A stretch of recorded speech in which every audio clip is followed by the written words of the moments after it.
Flashback থেকেই আসি। আমাদের ছায়াতল ঘোরার পরের গন্তব্যস্থল ছিল রিনচেংপাং, অর্থাৎ সিকিম পর্বের এটা হলো অন্তিম পর্ব, যেটা আমি তোমাদের সাথে শেয়ার করতে চলেছি। খুব সুন্দর এই ল্যান্ডস্কেপ অ্যান্ড খুব সুন্দর নেচার এই ভিডিওর মধ্যে থাকবে, যেটা তোমরা অবশ্যই উপভোগ করতে ভুলো না। আমি Priyanka, life with Shankar and প্রিয়াঙ্কার তরফ থেকে এই নতুন ব্লগটা নিয়ে চলে এসেছি। So enjoy it.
কি বন্ধুরা, সুন্দর ছিল কিনা তোমরাই ভেবে বলো।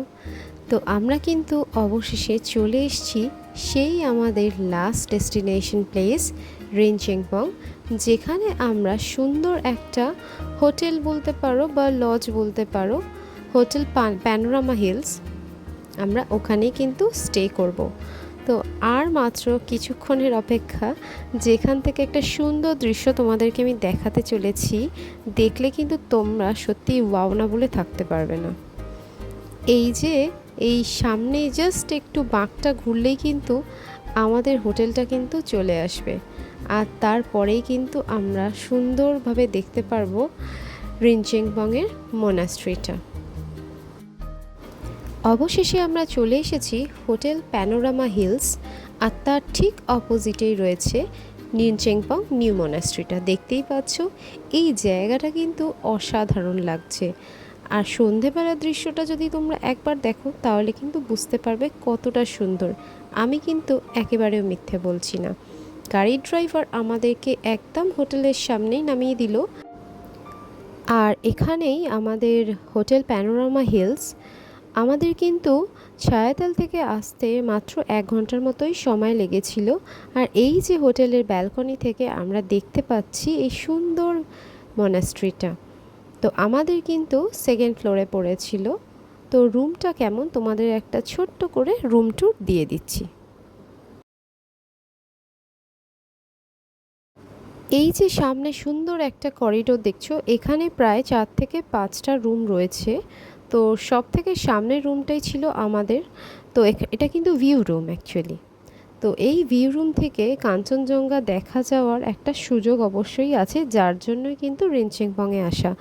আর সব থেকে সুন্দর জিনিস হলো এই উইন্ডোটা, যেখান থেকে যদিও একটা ফার্ম দেখা যাচ্ছিল, কিন্তু রুমটাও খুব সুন্দর।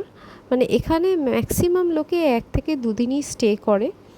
তো এখানে আমাদের ফুডিং ছিল, লজিং ছিল, মানে মর্নিংয়ের ব্রেকফাস্ট আর রাতের ডিনার। দুপুরের লাঞ্চটা আমরা এসে অর্ডার করে দিয়েছিলাম ননভেজ, মানে ফিশ মিল আর একটা এগ মিল ছিল। তো এই হলো ওয়ার্ড্রোব আর এই হলো টয়লেট, দেখতেই পাচ্ছ ঠিকঠাকই আছে সব। তো এরপর আমরা লাঞ্চ করব। আমাদের লাঞ্চ কিন্তু সার্ভ হয়ে গেছে, ভীষণ ভীষণ খিদে পেয়েছিল। আর এখানে যখন দেখতে পাচ্ছি বাঙালিয়ানায় ভরা খাবার দাবার, তো আরোই বেশি খিদে পেয়েছে। তো যাই হোক, সামনে সুন্দর মনাস্ট্রি, সুন্দর ল্যান্ডস্কেপ, তার সঙ্গে কিন্তু এত সুন্দর সুন্দর লাঞ্চ, অসাধারণ। আর আদিত্রির জন্য ওর চিরাচরিত খিচুড়ি বলে দিয়েছিলাম।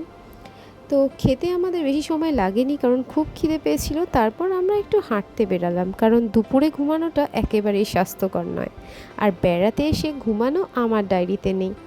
তো আদিত্রি প্রচুর রকমের ফ্লাওয়ার্স দেখে দারুণ মজা পেয়েছে। আর এইটা হলো মনাস্ট্রির থেকে সোজা রাস্তা, যেখান দিয়ে কিন্তু অ্যাকচুয়ালি মানে পুরানো মনাস্ট্রিটায় যাওয়ার একটা রাস্তা আছে। আমরা ট্রাই করেছিলাম, কিন্তু একা একা আর যাওয়ার চেষ্টাও করিনি।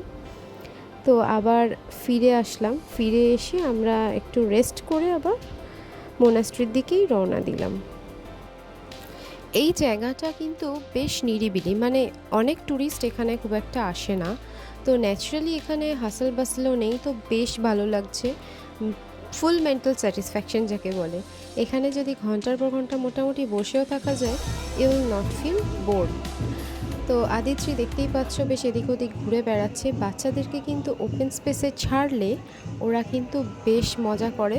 তো আদিত্রিকে দেখেই বুঝতে পারছো, ভেতরে কিন্তু মনাস্ট্রিতে ক্লাসেস চলছিল, আর ওদের কিছু রিচুয়ালসও হয়, যেটা মর্নিংয়ে আর ইভিনিং টাইমে যেরকম পুজো হয় আর কি আমাদের, সেটা ওদের চলছে।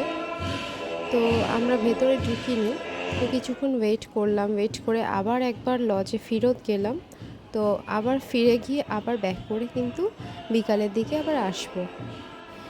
এই যে ওদের একটা মানে যে হর্নের যে আওয়াজটা হয়, সেটা তো আমার ভীষণ ভয় লাগে। একটা বেশ থ্রিলিং অনুভূতি হচ্ছে, মানে মনে হচ্ছে আমরা কোনো একটা টিবেটিয়ান কোথাও একটা চলে গেছি আর কি। ওরকমই একটা ফিল করতে পারছিলাম। যদিও ভেতরে ঢুকতে ওরা বলছিল, আমরা বাইরে থেকে দাঁড়িয়েই দেখছিলাম। তো এখানে লামাদের সঙ্গে বেশ আদিত্রি কথাও বলছিল, আর একটা বাচ্চা পেয়েছে, মানে বাচ্চারা বাচ্চাদের পেলে ওদের বেশ আনন্দ হয়। তো এরকম বাচ্চাটার সঙ্গে কিছুক্ষণ ও টাইম কাটালো, আর আমরাও বেশ ওদেরকে দেখছিলাম অ্যাক্টিভিটিসগুলো করতে। তো ভেতরটা আমি তোমাদেরকে ঘুরিয়ে দেখাচ্ছি। এই মোনাস্ট্রির ভিতরে খুব সুন্দর সুন্দর লর্ড বুদ্ধা আর তার কন্টেম্পোরারি ডিসাইপেলসের সুন্দর সুন্দর আইডলস আছে, আর এখানে গুরু রিনচেংয়ের মূর্তিও আছে। পুরানো মোনাস্ট্রিটা খুব দেখার ইচ্ছা থাকলেও সেখানে গিয়ে উঠতে পারলাম না। তো এই মোনাস্ট্রিটা কিন্তু নিউ মোনাস্ট্রি, মেঘিদারাতে এটার অবস্থান। তো এখানে কিন্তু আরেকটাও জায়গা রয়েছে, যেটা হলো কবিগুরু রবীন্দ্রনাথের একটা স্মৃতিসৌধর মতো করা রয়েছে, যেখানটা একটা সাইট সিংয়ের মতো। তোমরা এই সিঁড়িটা দিয়ে কিন্তু উঠে যেতে পারো। তো দেখতেই পাচ্ছ আদিত্রি এখানে ওম মানি পদ্মে হুম এটা বলছে, আর এটা ঘোরাচ্ছে, ও মানে শিখে গেছে। তো এই যে লম্বা রাস্তাটা উঠে যাচ্ছে, ওখান দিয়ে কিন্তু যেতে হতো, ওটা আন্ডার কনস্ট্রাকশন আছে। তো আমরা কিছুটা উঠে চারপাশটা দেখলাম, কত সুন্দর ব্লু গ্রিনের একটা শেড দেখা যাচ্ছে, দারুণ।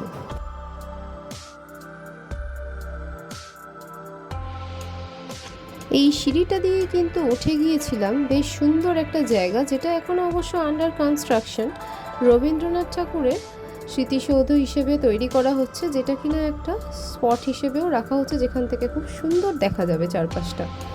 মনাস্ট্রির এই যে সুন্দর দৃশ্যমান যে রং, এর যে আর্ট ফর্মস, এগুলো কিন্তু বরাবরই কিন্তু ভালো লাগে আমার। এটা আশা করি তোমাদেরও ভালো লাগবে। তো সন্ধেবেলা দৃশ্য দেখাচ্ছি। সন্ধেবেলা কিন্তু মনাস্ট্রিটা অসাধারণ লাগছিল।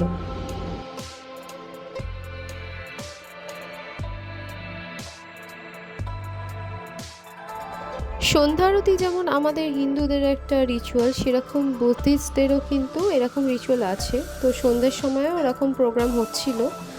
তো যাই হোক, সেটা আমরা মিস করে গেছি। তো এইটা হলো আমাদের হোটেল প্যানোরামা। তো সেখান থেকে কিন্তু মনাস্ট্রি একদম সামনাসামনি। আমরা ভেবেছিলাম পরের দিন বেরিয়ে সামনেটা ঘুরবো, কিন্তু যাইনি। আর এই হলো ছায়াজালো লাহুরে ক্যাফে, একটাই মাত্র ক্যাফে, যেটা একদম আমাদের মানে হোটেলের পাশটাতে। আর মোটামুটি বলতে গেলে কি এই যে ক্যাফে ওনার অ্যাকচুয়ালি এনাদেরই কিন্তু জায়গাটা লিজ নিয়ে হোটেলটা তৈরি হয়েছে। তো আমুলের আইসক্রিম এই পাহাড়ের ঠান্ডা ঠান্ডা ওয়েদারে দেখে তো মনটা সত্যি ভরে গেল। আর তার আগে আমরা কিছু গরম গরম জিনিসও খাবো। তো এই রাস্তাটা সন্ধ্যাবেলায় কিন্তু বেশ ভালো লাগছিল, বেশ একটা থ্রিলিং ব্যাপার, তাই না?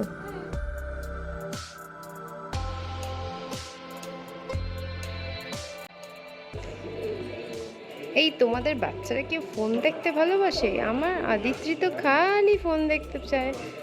ওর জন্য ম্যাগি এসছে আর আমাদের হট হট মোমো। এই হলো পরের দিনের সিনটা, মানে খুবই খারাপ।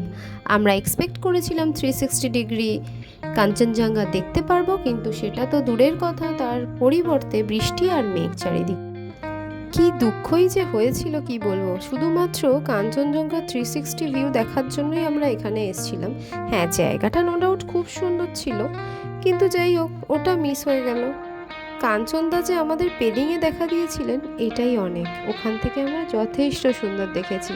তো সেইটুকু নিয়েই আমরা কলকাতার উদ্দেশ্যে আজকে রওনা দেব। কিন্তু শঙ্করের কাছ থেকে শুনে নিন আমাদের এই পুরো থাকার ডিটেলসটা। তো এই দেখো রিঞ্চিনপংয়ের হোটেল প্যানোরামা হিলসের বাইরের ভিউ।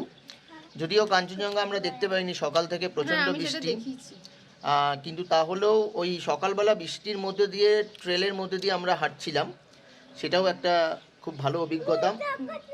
এই পেছনের দৃশ্যটা দেখতে পাচ্ছ, এখান থেকে পুরো 360 ডিগ্রি অ্যাঙ্গেলে কাঞ্চনজঙ্ঘা দেখা যায়। তো এখন আমাদের শেয়ার জিপ চলে এসছে, শেয়ার জিপ করে আমরা যাব জোরথাং।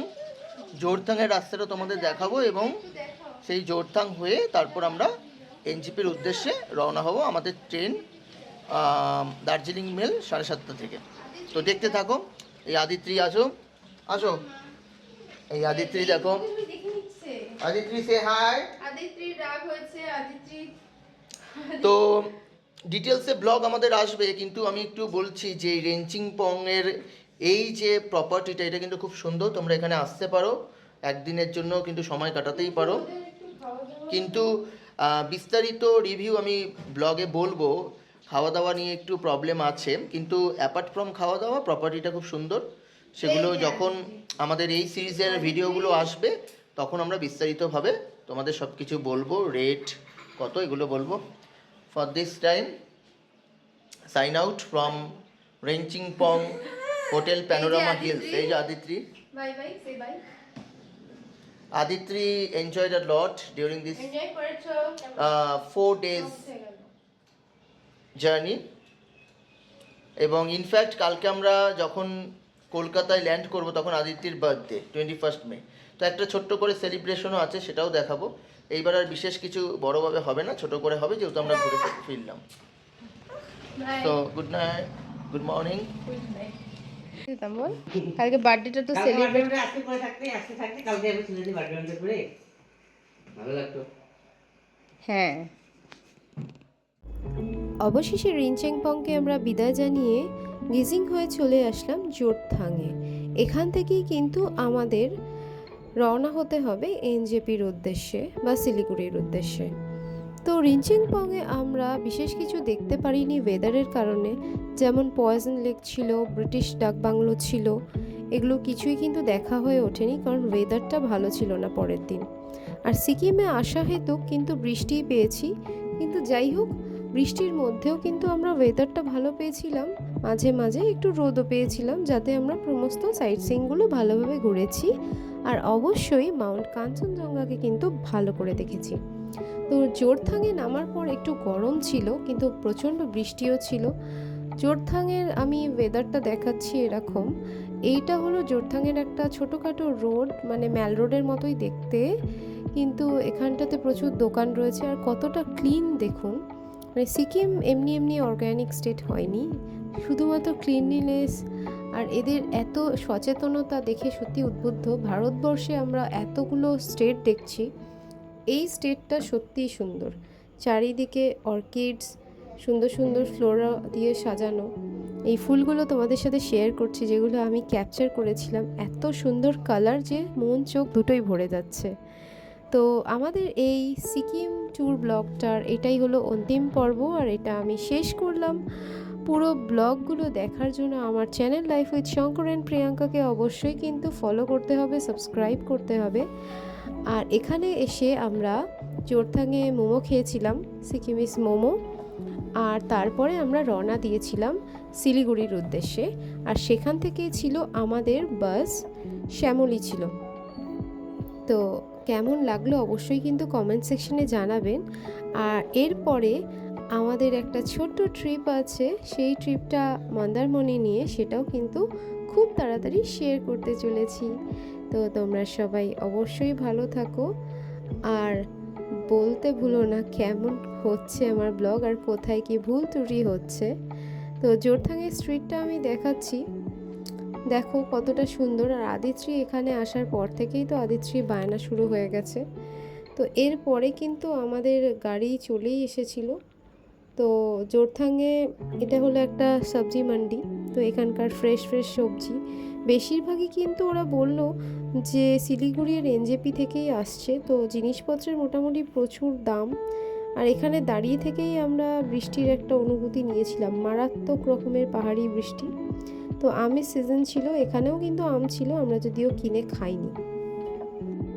আর কথা না বাড়িয়ে আমার এই ব্লগটাকে এখানেই আমি শেষ করছি।